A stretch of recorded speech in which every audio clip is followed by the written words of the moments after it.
This is a response video to Yasir Qadhi on his thoughts on re-establishing the Khilafah. Now, in my opinion, he makes many blunders, and as he admittedly says, it's my opinion. I could be right, I could be wrong. Let's begin discussion. So please, Yasir, do not become irritated or angry at my response. There's no reason to become irritated, angry. Let's get straight into it.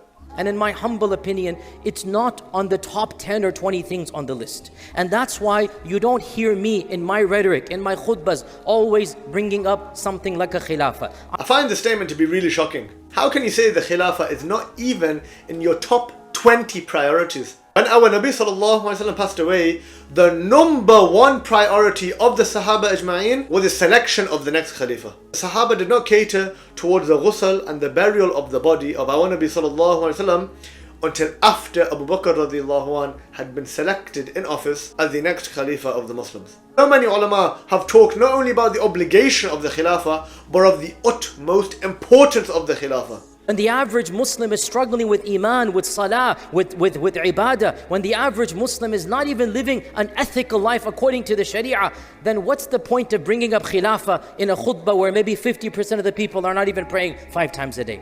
This point that majority of the Muslim ummah are unethical, they have weak iman, they have problems in ibadah, half of them aren't praying, which on a side note, I don't buy anyway. We should never be talking down to the ummah. But for argument's sake, let's say we accept this premise. That is the whole point. The whole reason as to why these people are arguably in such a dire situation is because they're living in an unethical, godless, secular, liberal system. The exact opposite of what an Islamic Khilafah is. So of course you are going to be plagued with such problems. You don't need a Khilafah to enter Jannah, and having a Khilafah will not guarantee Jannah.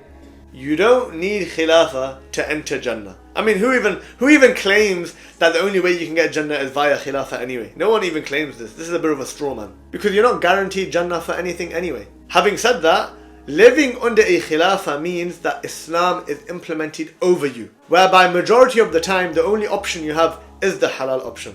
And majority of the time, the difficult option becomes the haram. So in an Islamic Khilafah, zina becomes difficult and marriage becomes easy. Missing your salah becomes difficult and praying with the rest of society becomes easy. The opposite is true in secular systems, where the haram becomes easy and the halal becomes very difficult. Zina today is so easy, but getting married today is almost an impossibility for some people. The fact that within a khilafah people will cover themselves up, you will not have people walking around with 95% of their bodies exposed. Will this not make lowering the gaze easier? Will this not make controlling the desires easier? Or Nabi sallallahu alaihi wasallam mentioned in a hadith, 1 day of just leadership is better than 60 years of worship. Politics corrupts the soul.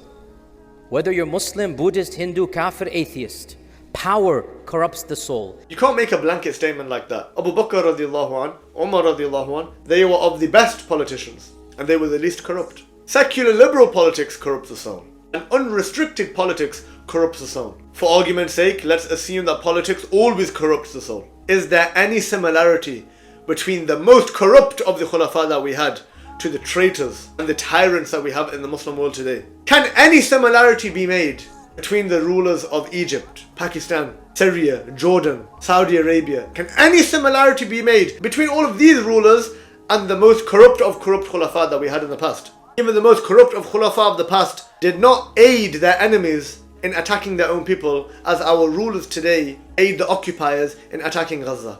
The claim that if we had a Khilafah, Gaza would not be happening. I politely say this broad statement without any caveats, without any conditions, I have to say I disagree with.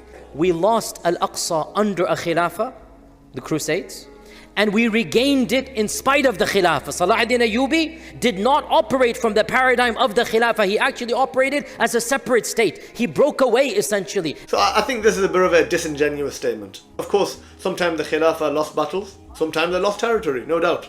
The point about Salah ad-Din al-Ayyubi, firstly the Ayyubid dynasty and Salah ad-Din himself had the bay'ah to the Abbasid Khalifa. They accepted that he was the Khalifa, number one. Number two, even though Salah ad-Din was semi or fully autonomous, that doesn't mean that he was ruling by kufr. He implemented Islam. He implemented the Islamic system. Fine, you have an issue with the word Khilafah, implement an Islamic system like Salah ad-Din did, and this system will make the liberation of Gaza a priority. There is an assumption that the Khilafah will be superpower. No. A khilafah without military might, political might, is impotent. So what if you establish a khilafah on an island, everybody's pure there?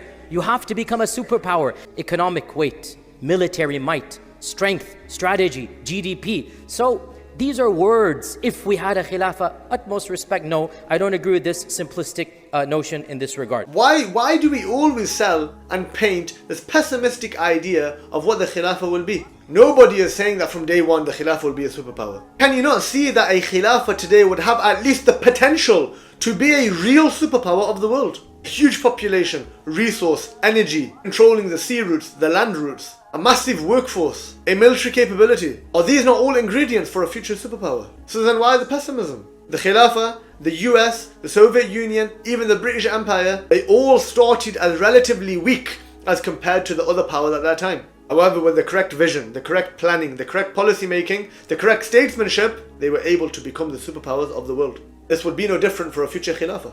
While you are daydreaming of a khilafah, bombs are dropping. We are trying to stop the bombs. Even if you think the khilafah is going to solve it, you work for it and you allow others to try to stop the bombs dropping. Do not stop them and say, oh, until we establish a khilafah, your fundraising is of no use. How foolish is that? There are children dying. Let's feed the children and you talk about a khilafah for the next generation, no problem. Firstly, no one is daydreaming.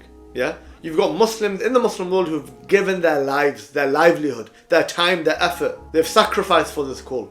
So to call it daydreaming is actually an insult to the people that have committed their lives to this work. Secondly, I disagree with this notion of you do you and we'll do us. You work on what you think is correct and we'll work on what we think is correct. No. This ummah has suffered long enough with these pretend solutions. We're fundraising. Oh, we're going to the UN. Oh, we're going to sign a petition. All of us come to what?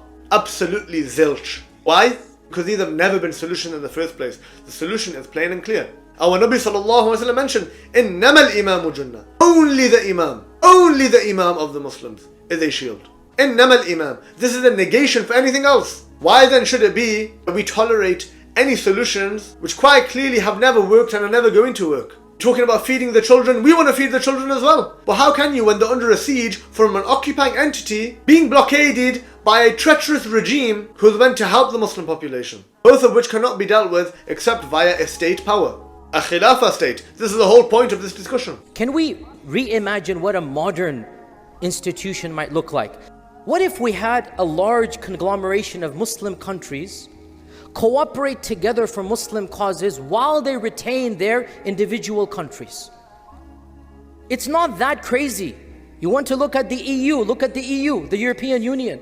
A united bloc, each with their own nation state. Nationalism, the very idea which our Nabi sallallahu alaihi wasallam stated as being rotten. Surprising to me that somebody of the caliber of Yasir Qadhi would even make such a statement. There cannot be even two khulafa. Yet Yasir Qadhi suggests that 50 plus Muslim nations come together under some kind of united political bloc. Do we not already have this failed example in the Arab League and the OIC? This EU model, which Yasir Qadhi seems to take a lot of inspiration from, the EU model, the EU framework, it aligns with their secular, democratic, liberal creed. However, such a framework cannot work for the Islamic creed. Islamic creed mandates one centralized government for all of the Muslims and some of the Ahlul Dhimma living in that system. And some of the points Yasir Qadhi made, I'm genuinely surprised. This is not a refutation, this is a discussion. Please comment below. I'd like to know what you think, inshallah.